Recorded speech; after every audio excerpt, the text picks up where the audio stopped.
शुभ प्रभात। यो सीआईएन को साझा खबर हो। स्नेहा कर्णसँगै गोविन्द खड्काको तपाईलाई स्वागत छ। सामुदायिक रेडियोबाट देशैभरि एकैसाथ प्रसारण भइरहेको साझा खबर CINखबर.com र मोबाइल एप CINबाट पनि सुन्न सकिन्छ। आज 2078 साल जेठ 15 गते शनिबार, मे 29 तारिक सन् 2021, नेपाल सम्वत 1141, ज्येष्ठ कृष्ण पक्षको तृतीय तिथि। आज गणतन्त्र दिवस, आजै CIN को स्थापना दिवस पनि। एउटा सशक्त, अब्बल र वास्तविक समुदाय स्तरको आवाज सामुदायिक सूचना नेटवर्क CIN आजबाट 13 वर्षमा प्रवेश गरेको छ। यो सुखद अवसरमा हामी हाम्रा शुभेच्छुक श्रोताप्रति हार्दिक आभार व्यक्त गर्दछौँ। वास्तवमा मुलुक नयाँ संरचनामा प्रवेश गरेसँगै आम नागरिकको वास्तविक आवाजलाई राज्य तहसम्म पुर्याउनका लागि CIN को जन्म भएको हो। CIN आम नागरिकको सुख दुःखको सहयात्रीका रूपमा रहेका मुलुकका झण्डै 360 भन्दा बढी सामुदायिक रेडियोहरूको प्रतिनिधिमूलक एउटा सशक्त आवाज पनि हो। यो 12 वर्षे अविराम अविचलित यात्रामा समाजका वास्तविक मुद्दाहरूलाई उठान गरी CINलाई एक व्यवस्थित, विश्वसनीय र प्रभावकारी रेडियो नेटवर्कका रूपमा स्थापित गर्न भूमिका निर्वाह गर्नुहुने सम्पूर्ण CIN कर्मीहरूलाई हार्दिक बधाई छ। अन्त्यमा सामाजिक जनजीवनका मुद्दाहरू उठानमा हामी अझ सशक्त, जुझारु तवरले समुदायमाझ रहनेछौँ भन्दै CIN को वार्षिक उत्सवको यो अवसरमा हार्दिक शुभकामना व्यक्त गर्दछौँ। अर्जुन गिरी, अध्यक्ष, सामुदायिक रेडियो प्रसारक सङ्घ अकोरा। रुकुम पूर्वको रेडियो पूर्वी रुकुम तेस्रो वर्षमा प्रवेश गरेको अवसरमा उत्तरोत्तर प्रगतिको शुभकामना सहित साझा खबरमा प्रमुख खबरका शीर्षकहरू। अध्यादेशबाटै आज 16 खर्बको पूर्ण बजेट ल्याउँदै सरकार। आर्थिक पुनरुत्थान कोरोना नियन्त्रणमा केन्द्रित, आर्थिक वृद्धिको लक्ष्य भेटाउन भने मुस्किल। अक्सिजन सकिएर पोखरामा 8 जना कोरोना संक्रमितको मृत्यु। पुससम्म 2 करोड भन्दा बढी नागरिकलाई खोप लगाइसक्ने सरकारको योजना। देशभर 78% भन्दा बढी कोरोना संक्रमित स्वस्थ। सरकारकै कारण संविधान खतरामा परेको पूर्व प्रधान न्यायाधीशहरूको आरोप। प्रतिनिधि सभा विघटन विरुद्धको मुद्दा हेर्दा हेर्दैमा देशको ऋण 3 वर्षमा दोब्बर।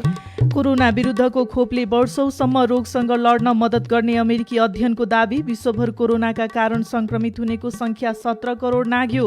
सिरियाको राष्ट्रपतिमा पुनः असद निर्वाचित। र नेपालले आज इराकसँग मैत्रीपूर्ण खेल खेल्दै टोकियो ओलम्पिकमा सुटिङतर्फ नेपालका कल्पना सहभागी हुने।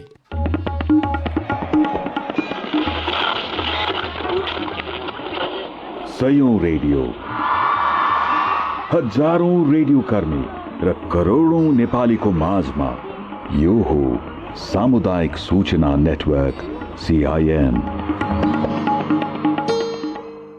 साझा खबरमा सबभन्दा पहिले सरकारले आज ल्याउन लागेको बजेटको कुरा। प्रतिनिधि सभा विघटन पछिको सङ्कटपूर्ण अवस्थामा सरकारले आज अध्यादेशबाटै पूर्ण आकारको बजेट सार्वजनिक गर्ने भएको छ। प्रतिनिधि सभा नभएका बेला अध्यादेशबाट बजेट ल्याउन नहुने, मतदाता प्रभावित पार्ने कार्यक्रम राख्न नहुने, पूर्ण आकारको बजेट ल्याउन नहुने लगायत सार्वजनिक खरिदलाई बेवास्ता गर्दै सरकारले बजेट ल्याउने भएको हो। अर्थ मन्त्रालयका अधिकारीहरूका अनुसार कोभिड-19 को नियन्त्रण तथा रोकथामका लागि स्वास्थ्य पूर्वाधार, खोप खरिद, कार्तिक 26 र मङ्सिर 30 मा हुने प्रतिनिधि सभा र वैशाखमा हुने स्थानीय तहको निर्वाचन, राहत तथा आर्थिक पुनरुत्थान प्याकेज, वृद्ध भत्ता वृद्धिका कार्यक्रमलाई बजेटमा समावेश गरिएको छ। अर्थको गृह कार्यका अनुसार 16 खर्ब रुपैयाँ हाराहारीको बजेट ल्याउने तयारी भएको छ। बजेटका सबै दस्तावेजलाई हिजो अबेर राति अन्तिम रूप दिएर आज बिहान 11 बजे मन्त्री परिषद बैठकमा पेश गरिनेछ। मन्त्री परिषद बैठकले अध्यादेशका रूपमा बजेट ल्याउन राष्ट्रपतिलाई सिफारिस गर्नेछ। राष्ट्रपतिले सिफारिस गरेपछि आजै मन्त्री परिषदको बैठकले पारित गरेको बजेट दिउँसो 4 बजे प्रधानमन्त्री कार्यालयबाट अर्थमन्त्री विष्णु पौडेलले भाषणका रूपमा पेश गर्ने तयारी छ। अध्यादेशबाट भए पनि बजेट पूर्ण आकारकै हुने निश्चित रहेको सरकारका अधिकारीहरूले जानकारी दिएका छन्। बजेटमा के नयाँ कार्यक्रम आउँदैछन् र पुराना कस्ता कार्यक्रमलाई निरन्तरता दिइँदैछ? राष्ट्रिय योजना आयोगका प्रवक्ता सदस्य मिनबहादुर साईलाई हामीले केही बेर अगाडि सोधेका छौं। स्वास्थ्य क्षेत्रको जुन महामारी छ त्यो स्वास्थ्यलाई कसरी, यो महामारीबाट कसरी हामीले पार पाउन सक्छौं भन्ने कुरा प्राथमिकता रहनेछ भने पूर्वाधार निर्माणका सन्दर्भमा ठूला पूर्वाधार निर्माणहरूको आयोजना गर्ने, सामाजिक सुरक्षा र मुलुकसँग अरू सम्बन्धित सामाजिक क्षेत्रको विकास, खास गरी स्वास्थ्य क्षेत्रको लगानीमा चाहिँ केन्द्रित भएर आउनेछ बजेट। सरकारले चुनाव पनि घोषणा गरिसकेको अवस्थामा आकर्षक कार्यक्रम ल्याउन मिल्दैन भनेर विभिन्न आलोचना टीका टिप्पणीहरू भइराखेका थिए। यसमा सरकार सजग नै छ अथवा के छ स्थिति? सरकार यसप्रति सचेत छ र सरकारले मूलतः खास गरी अहिले पनि बजेट हामीले ल्याउने भनेको मानवका लागि हो, मानवीय जीवनका लागि हो, स्वास्थ्य शिक्षासँग जोडिएको कुराहरू पनि छ, ज्येष्ठ नागरिकसँग सम्बन्धित कुराहरू छन्, सामाजिक सुरक्षा र सामाजिक संरक्षणसँग सम्बन्धित बजेटहरू छ, पूर्वाधार निर्माणका कामहरू जे छन् ती मूलतः खास गरी जति पनि बजेट आउनेछ त्यो सामाजिक न्याय र समानतामा आधारित भएर बजेट आउनेछ र त्यसले मुलुकमा बढ्दै गएको असमानताका बारेमा पनि बोल्नेछ। त्यसो बोल्दाखेरि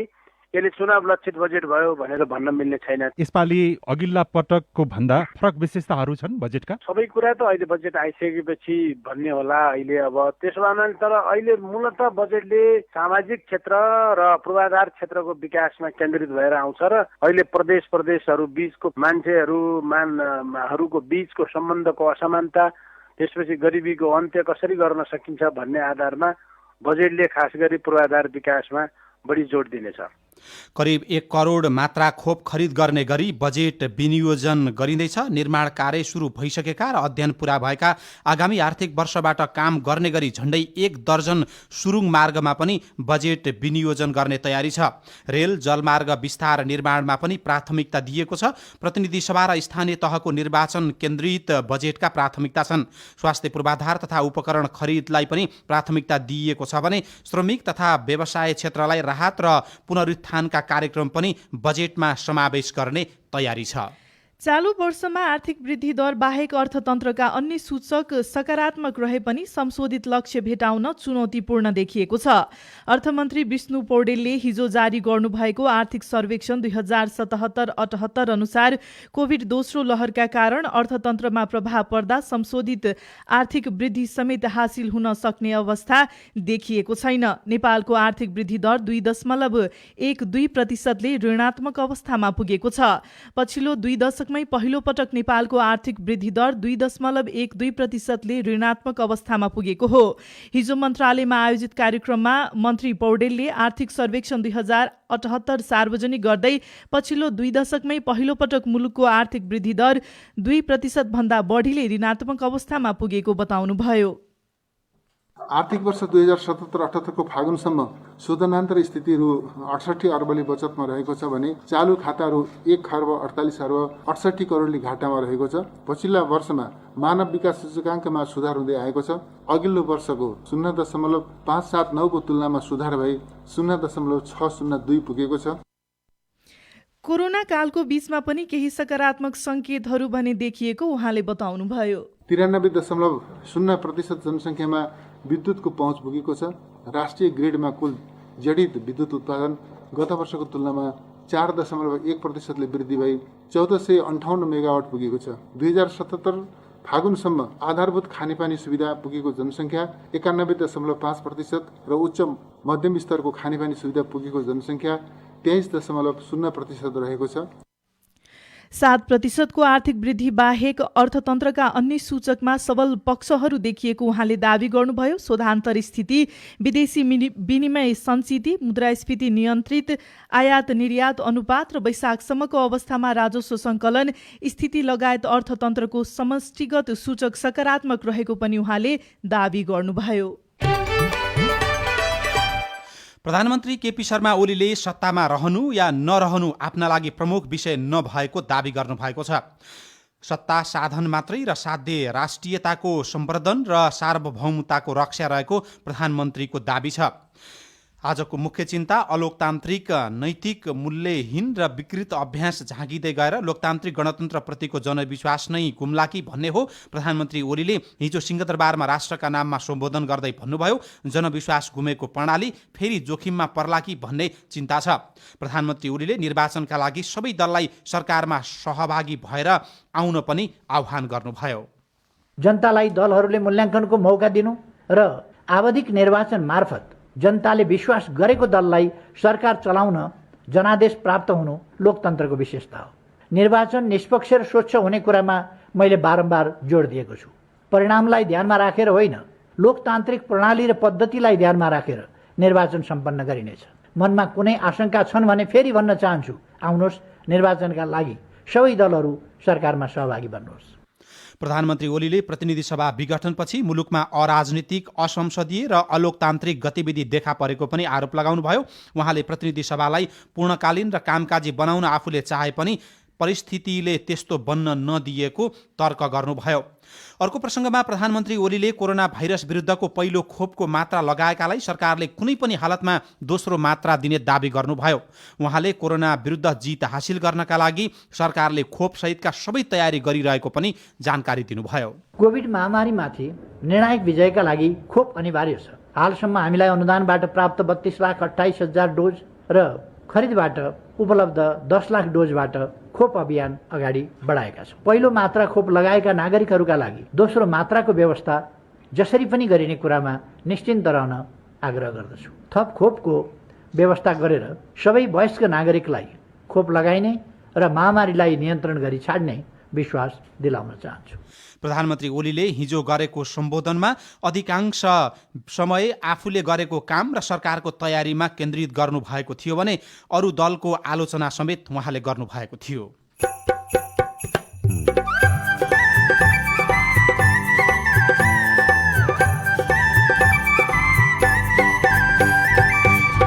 सामुदायिक सूचना नेटवर्क CIN मार्फत देशभरि प्रसारण भइरहेको साझा खबरमा नेपालमा कोरोना नियन्त्रणका लागि कति आयो वैदेशिक सहायता, कसरी हुँदैछ वितरण? विभिन्न देशमा सङ्घ संस्थाहरूले पनि शैक्षिक रूपमा पनि नेपाललाई कठिन परिस्थितिमा सहयोग गर्दै आइरहेको अवस्था छ। देशको ऋण 3 वर्षमा दोब्बर, अक्सिजन सकिएर पोखरामा 8 जना कोरोना संक्रमितको मृत्यु, पुससम्म 2 करोडभन्दा बढी नागरिकलाई खोप लगाइसक्ने सरकारको योजना लगायतका खबर बाँकी छन्। CIN को साझा खबर सुन्दै गर्नुहोला।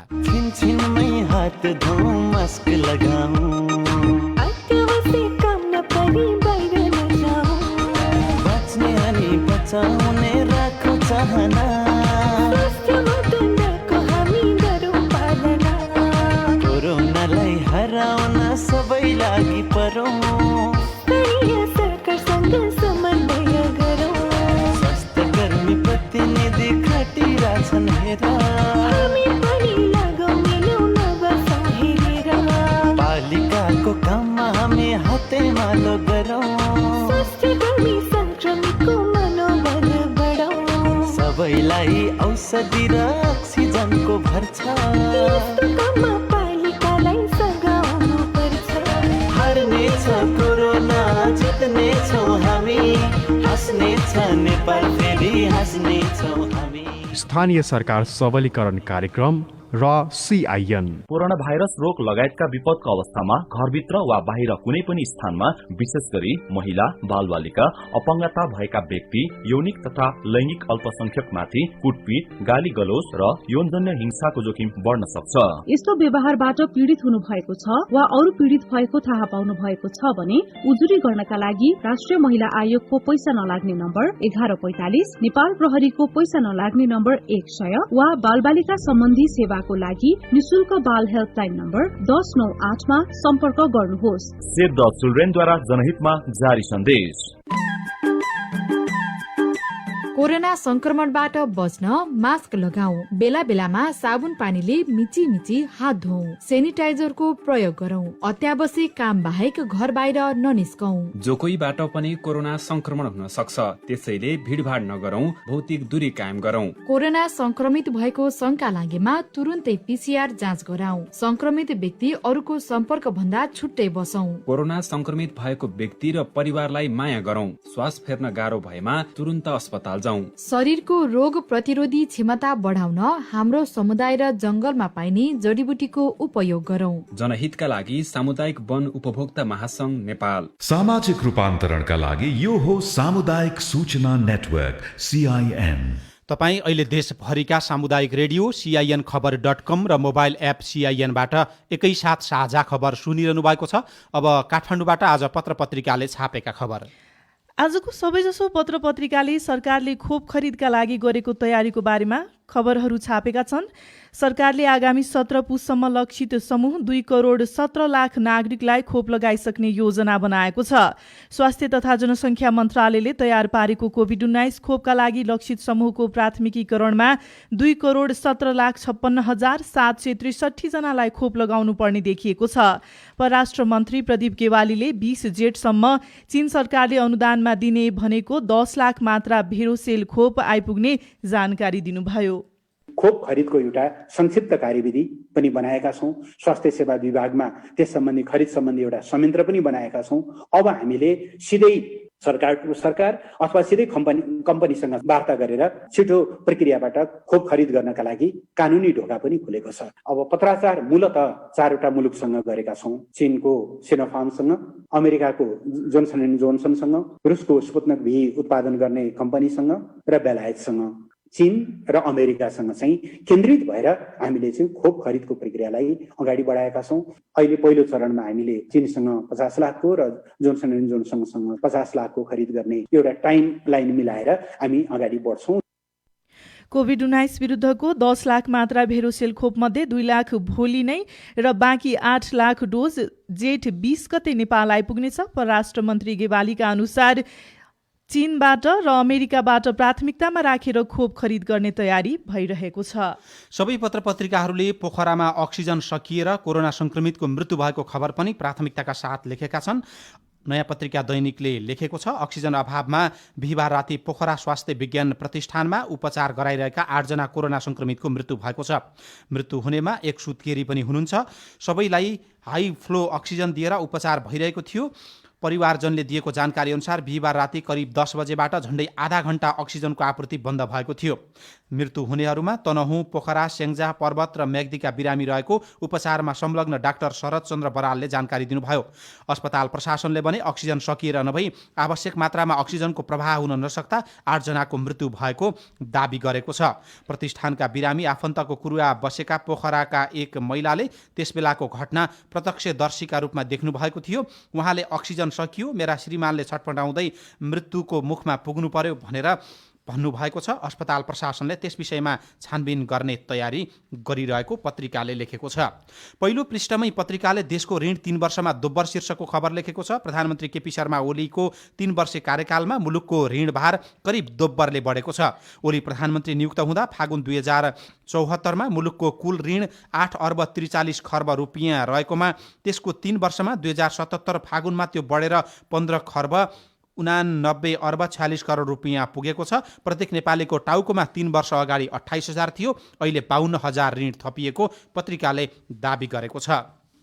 अन्नपूर्ण पोस्ट दैनिकले पहिलो पृष्ठमा उद्योगीलाई मात्रै सुटुक्कै खोप शीर्षकको खबर छापेको छ। प्रदेश 1 को सामाजिक विकास मन्त्रालयले उद्योगीलाई सुटुक्कै खोप लगाउन थालेपछि हिजो स्थानीयले विरोध गरेका थिए। पहुँचवालालाई मात्रै एउटा सिनेमा हलमा लगेर नगरपालिकाले खोप वितरण गरेको पत्रिकाले लेखेको छ।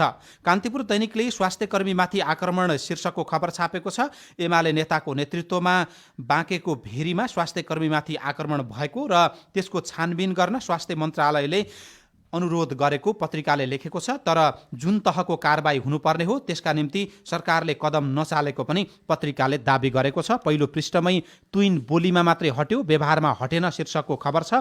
मुलुकमा 143 वटा तुइन थिए, 129 वटा विस्थापित भए, 14 वटा अझै कायमै छन्, पत्रिकाले लेखेको छ। राजधानी दैनिकमा प्रतिनिधि सभा विघटन मुद्दा हेर्दा हेर्दै भोलि शीर्षकमा खबर लेखिएको छ। प्रतिनिधि सभा विघटन विरुद्ध परेको निवेदनमाथिको सुनवाई हेर्दा हेर्दै भोलिका लागि राखिएको छ। प्रधान न्यायाधीश चोलेन्द्र शमशेर जबरा नेतृत्वको संवैधानिक इजलासमा हिजोबाट मुद्दा सुनवाई सुरु भएको हो। पूर्व प्रधान न्यायाधीश भन्छन् सरकारकै कारण लोकतन्त्र खतरामा शीर्षकमा नागरिक दैनिकको पहिलो पृष्ठमा खबर लेखिएको छ। कोभिड-19 को महामारीका बेला सरकारले बारम्बार संसद विघटन गर्दै अध्यादेश ल्याउनुले संविधान नै समाप्त हुने खतरा बढेको पूर्व न्यायाधीशहरूले बताएका छन्। साझा खबरमा अब नागरिकका सवाल समाधानका लागि बनाइएको हेलो सिआइएन सुशीला श्रेष्ठबाट। नमस्ते, म बारेकोट गाउँपालिकादेखि बिरुवा गिरी। यो बारेकोट गाउँपालिकामा 1 कट्टा मोटा चामललाई हजुरको 2000 देखि 3000 तपाईँको हालेर खानु परेको छ। नुन तपाईँको 100 रुपियाँ पोका, तेल 200 रुपियाँ पोका गरेर सर्वसाधारणले खाइराखेका छन्। जनता मारमा परेको देख्दा देख्दै पनि स्थानीयदेखि लिएर केन्द्र सरकारले के देखेको छ यो कुरालाई स्पष्टीकरण मागेको छु। तपाईको गुनासो हामीले बारेकोट गाउँपालिका जाजरकोटका अध्यक्ष महेन्द्रनाथ शाहलाई सुनाएका छौं। हस्, धन्यवाद तपाईँको जिज्ञासाका लागि। तपाईँले भने जस्तै 1000 पर्ने चामल 2000, 100 पर्ने तेल 200 पर्ने कुरा त यो गलत कुरा हो। यो साथीहरूको अलिअलि 1-2 ठाउँमा कहीँ मूल्य 2-4 रुपियाँ 8-10 पैसा बढ्यो भन्ने कुरा चाहिँ गुनासो आएको छ। पत्रचार कुरा गरिसकेका छौँ। थप त्यस्तो समस्या केही परेको छ तपाईँले भनेअनुसार नै हो भने गाउँपालिकामा आएर तपाईँ प्रत्यक्ष सम्पर्क गर्नुहोस्। तिनी मान्छेलाई हामी कानुनी कटघरा ल्याउँछौँ। जनताले सही रूपमा पाउनुपर्ने सुविधा, उनीहरूको मूल्य पाउनुपर्ने मूल्य हामीले तिर्ने गरी तिनीहरूलाई त्योभन्दा बढी कालोबजारी गर्ने कारबाहीलाई आवश्यक प्रक्रिया बढाउँछौँ। हामीले सम्पर्क गर्नुपर्छ। मेरो नाम सुरेन्द्र बहादुर छन्, मेलौली नगरपालिकादेखि। प्रधानमन्त्री रोजगारमा 100 दिनको रोजगारी मिल्ने भने मैले पनि फोरम भर्न त, तर साँच्चीकै जो व्यक्ति बेरोजगार हो त्यसलाई समावेश नगरेको र जसले दैनिक काम पाइरहेको हुन्छ, जो वडासँग नजिकका सम्बन्धित व्यक्तिहरूले आफ्नो पक्षका व्यक्तिहरूलाई काममा समावेश गरेको र कसैले घरका 2-2 जनाले रोजगारी पाउने र कसैका एकैजनाले पनि काम नपाएको, यसका लागि सम्बन्धित निकायले चाहिँ के गर्नु पर्ला र हामीलाई किन समावेश नगरिएको, यसको जवाब नपाए आभारी हुने थिए। जवाफ दिँदै हुनुहुन्छ मेलौली नगरपालिका बैतडीका रोजगार संयोजक सरिता बोगटी। फर्म भरेको जति सबैको त आएको छैन नि त बजेट। जम्मा 1024 जनामा 271 जनाको बजेट आएको हो होइन। त्यो पनि कस्तो कि प्राथमिकताकरण सफ्टवेयरले नै गर्ने हो कि, सफ्टवेयरलेबाटै छनौट भएको मान्छेहरूले काम पाएको हो। पोर्टलसम्म छनौट प्रक्रिया फरक थियो, योपालि छनौट प्रक्रिया फरक छ। योपालि चाहिँ सबै सफ्टवेयरले गरे भएर अब कुनै कोही 1-2 जना पोर्टल पनि काम गरेको, यो साल पनि काम पाएको चाहिँ हुन सक्छ होइन। तर जो त्यही मान्छे रिपिट हुने त्यस्तो चाहिँ भएको छैन। अब उहाँको हकमा चाहिँ के हुन्छ त? अब उहाँको हकमा यो पालिको त काम सुरु भइसकेको छ। अबको नयाँ आर्थिक वर्षमा चाहिँ उहाँलाई समेट्न सकिन्छ। म्याम, तपाईँ जुनसुकै बेला हाम्रो टेलिफोन नम्बर 015260 मा फोन गरेर दिइएको निर्देशन अनुसार आफ्नो प्रश्न, प्रतिक्रिया र गुनासो रेकर्ड गर्न सक्नुहुन्छ। साझा खबरमा अब विदेशका खबर। कोरोना भाइरस विरुद्धको खोपबारे पछिल्लो निष्कर्ष सार्वजनिक गर्दै अमेरिकाको एक अखबारले वर्षौंसम्म रोगसँग लड्न मद्दत गर्ने भनेर खबर छापेको छ। सिरियामा राष्ट्रपति पदका लागि भएको निर्वाचनबाट पुनः वर्तमान राष्ट्रपति बशर अल असद निर्वाचित हुनुभएको छ। 2 दिन अघि भएको मतदानबाट उहाँ नै पुनः राष्ट्रपतिमा निर्वाचित हुनुभएको हो। र विश्वभर कोरोना भाइरसका कारण संक्रमित हुनेको संख्या 17,01,0928 पुगेको छ। मृत्यु हुनेको संख्या भने 35,36,000 पुगेको छ। अब खेल खबर। नेपालले आज इराकसँग उसैको मैदानमा मैत्रीपूर्ण खेल खेल्दैछ। नेपाल र इराकको विश्वकप छनौटको तयारी स्वरूप यो खेल खेल्न लागेका हुन्। नेपालले बसरा रङ्गशालामा नेपाली समयअनुसार आज राति 10:15 इराकको सामना गर्ने नेपाली फुटबल एसोसिएसनले जानकारी दिएको छ। नेपाली टिम इराकसँग मैत्री खेल खेलेपछि विश्वकप छनौट खेल्न कुवेत प्रस्थान गर्नेछ। नेपाली सुटिङ खेलाडी कल्पना परियारले हिजो जापानमा हुने टोकियो ओलम्पिकका लागि वाइल्ड कार्ड प्राप्त गर्नुभएको छ। अब उहाँले नेपालको प्रतिनिधित्व गर्दै टोकियो ओलम्पिकमा सहभागिता जनाउने निश्चित भएको छ। विदेशबाट आएको सहायता कसरी हुँदैछ परिचालन? रेडियो कुराकानी, अरू खबर र कार्टुन पनि बाँकी नै छ। CIN को साझा खबर सुन्दै गर्नुहोला। महिनावारी र त्यसको उचित व्यवस्थापनको सम्बन्धी पूर्ण जानकारी पाउन विद्यालय वा स्वास्थ्य संस्थाबाट कुनै समस्या भोग्नु भएको छ भने यही मई 28 तारिक महिनावारी दिवसका दिन बिहान 8 बजेदेखि साँझ 8 बजेसम्म 98 430 86 702, 98 011 88 284, 98 011 88 298 मा फोन गरी हामीलाई जानकारी गराउनुहोस्। तपाईको समस्या सम्बन्धित निकायसम्म पुर्याउने छौं। फोन गर्दा आफ्नो नाम वा परिचय खुलाउनु पर्दैन। NFCC, सीमावी र वाटर एड नेपालद्वारा जनहितमा जारी सन्देश। के तपाईँ कोभिड संक्रमण भई घरमा आइसोलेसनमा बस्दै हुनुहुन्छ? त्यसो भए निम्न कुराहरूमा ध्यान दिनुहोस्। जथाभावी रूपमा औषधिको सेवन नगर्नुहोस्, पोसिलो तथा झोलिलो खानेकुरा खानुहोस्, व्यायाम गर्नुहोस्, स्वास्थ्यकर्मीसँग नियमित परामर्शमा रहनुहोस्। कोभिड-19 सम्बन्धी परामर्शका लागि 1133 र 1115 सम्पर्क गर्नुहोस्। वर्ल्ड भिजन इन्टरनेशनल नेपाल र CIN। यो समय मर्यादित महिनावारीको हो। के तपाईलाई लकडाउन वा अन्य कारणले गर्दा महामारीको अवस्थामा पसलबाट प्याड किन्न वा प्रयोगमा कठिनाई भइरहेको छ? चिन्ता नलिनुस्, घरै बसी बसी पनि कपडाको प्याड बनाएर प्रयोग गर्दै महामारीमा पनि स्वच्छता कायम गर्न सकिन्छ। यसका लागि घरैमा उपलब्ध सफा सुती वा फलाटिनको कपडालाई आफूलाई सजिलो हुने आकारमा मोडेर प्याडको रूपमा प्रयोग गर्न सकिन्छ। यो स्वास्थ्यको दृष्टिकोणले राम्रो मानिन्छ। महिनावारी स्वच्छता दिवस 2021 को अवसरमा केयर नेपाल र राष्ट्रिय महिनावारी सञ्जालको सहकार्यमा जनहितमा जारी सन्देश। नेपाल राष्ट्र बैंकको अनुरोध। केही आपराधिक व्यक्ति वा समूहबाट अरूको फेसबुक, मेसेन्जर जस्ता विद्युतीय सामाजिक सञ्जालका आइडी ह्याक वा निर्माण गरी पैसा पठाउन अनुरोध गर्दै ठगी गरिएको भन्ने सूचना प्राप्त भएकाले त्यस्ता ठगीबाट बच्न बेलैमा सतर्क रहन नेपाल राष्ट्र बैंक सबैमा अनुरोध गर्दछ। कसैले सामाजिक सञ्जाल र अन्य माध्यमबाट बैंक खाता वा वालेट मार्फत पैसा पठाउन अनुरोध गरेमा त्यस्तो व्यक्तिको परिचय यकिन गरेर मात्र पैसा पठाऊ। आफ्नो इन्टरनेट बैंकिङ, मोबाइल बैंकिङ तथा एटीएम कार्डको पिन कोड वा पासवर्ड अरूलाई नदिऊ। साथै बेला बेलामा पासवर्ड परिवर्तन गरौँ। आफ्नो बैंक कारोबारको विवरण अपरिचित व्यक्तिलाई नदिऊ। सामाजिक रूपान्तरणका लागि यो हो सामुदायिक सूचना नेटवर्क CIN। साझा खबरमा अब कोरोना महामारी र वैदेशिक सहायताको कुरा। नेपालमा कोभिड-19 को महामारी नियन्त्रणका लागि सरकारले वैदेशिक सहायताको पहल गरिरहेको छ। स्वास्थ्य उपकरण, स्वास्थ्य सामग्री र आर्थिक सहायता र परिचालनका बारेमा हामीले अर्थ मन्त्रालयको अन्तर्राष्ट्रिय आर्थिक सहायता समन्वय महाशाखाका उपसचिव डिलिराज लेखकसँग कुराकानी गरेका छौं। नेपाललाई विभिन्न द्विपक्षीय बहुपक्षीय साझेदारहरूबाट लगभग 2003 मिलियन अमेरिकी डलर वैदेशिक सहायताको रूपमा परिचालन भएको थियो। यसमा अनुदान तथा ऋण दुईटै रकम समावेश छ। 2003 मिलियन मध्ये सबैभन्दा बढी स्वास्थ्य क्षेत्रमा र विशेष गरी यो कोरोनासँग सम्बन्धित आयोजना तथा क्षेत्रमा चाहिँ यो सहयोग परिचालन भएको थियो। 21 को चाहिँ हामी भर्खरै आइरहेको छौँ। त्यो सम्बन्धी डाटाहरू पनि हामीसँग आइरहेको छ। सरकारले यो उपकरण ल्याउँछ तर यसको वितरण सही तरिकाले हुन्छ कि हुन्न भनेर विभिन्न प्रश्नहरू पनि छन्। यसबारेमा यहाँ के भन्न चाहनुहुन्छ? कुनै एउटा क्षेत्र, एउटा अस्पताल अथवा कुनै एउटा स्वास्थ्य चौकीमा मात्र यो वितरण गरेर यो समस्याको समाधान नहुने भएको हुनाले नेपाल सरकारले संक्रमण दर र आवश्यकताका आधारमा उपकरणहरू, सामग्रीहरू वितरणको व्यवस्था मिलाएको छ। सशंकित हुनुपर्ने अवस्था पनि छैन। अहिलेको स्थितिमा आफै सहयोग गर्छौं भनेर दाताहरू अथवा अरू मुलुकहरू आइराखेका बढी छन् कि अथवा त्यो कुनै अनुरोध नगर्दासम्म यसको कुनै प्रक्रिया अगाडि नबढेको स्थिति छ? दुईटै छ। यहाँले भने जस्तो अब नेपाल सरकारको अनुरोधमा पनि विभिन्न दात्री राष्ट्र निकायहरूले नेपाललाई सहयोग गर्दै आएका छन्। शैक्षिक रूपमा पनि अब यो नेपाल जस्ता अल्प विकसित मुलुकहरू चाहिँ संकटबाट बढी आक्रान्त भएको पृष्ठभूमिमा विभिन्न राष्ट्रहरूले शैक्षिक रूपमा विभिन्न राष्ट्र अथवा विभिन्न देशमा सङ्घ संस्थाहरूले पनि शैक्षिक रूपमा पनि नेपाललाई कठिन परिस्थितिमा सहयोग गर्दै आइरहेको अवस्था। बाह्य सहयोग परिचालनका लागि केही चुनौतीहरू देखिन्छन्, जस्तो हामीले कूटनीतिक रूपमा थप छलफल गर्नुपर्ने, पटक पटक हामीले भनिराख्नुपर्ने त्यस्तो स्थिति केही छ कि छैन सरकारलाई? कुनै एउटा देशले, कुनै एउटा राष्ट्रले आफू मात्र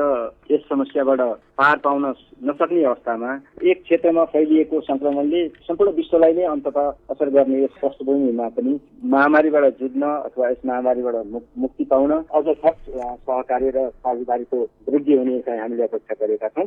तर अवस्था कठिन छ, तैपनि साझेदारी र सहकार्यबाट मात्रै यस सङ्कटबाट पार पाउन सकिन्छ भन्नेमा हामी विश्वास छौँ। थपिएको जुन आर्थिक सङ्कट छ यसलाई थेक्नको लागि बाह्य सहयोग हामी यति आकारको सहयोगको अपेक्षा गरेका छौँ अथवा मन्त्रालयले लिइराखेको पहलको बारेमा बताउनुहुन्छ? पहिलो हाम्रो मुख्य समस्या तथा यसको निराकरणको लागि गर्ने उपाय नै यो नै हो। दोस्रोमा अब यस महामारीबाट हाम्रो अर्थतन्त्रलाई पुनः चलायमान बनाई र आर्थिक पुनर्स्थापनका दिशामा चाहिँ गर्ने भन्ने यी दुईटा विषय अहिलेका हुन्। त्यो व्यवस्थापनको लागि नेपाल सरकारले अब दात्री निकाय संस्थाहरूसँग पनि पहल गरिरहेको छ र आन्तरिक स्रोत पनि प्रचालन गरी बजेटमा व्यवस्थापन गर्ने सोचमा नेपाल सरकार हो।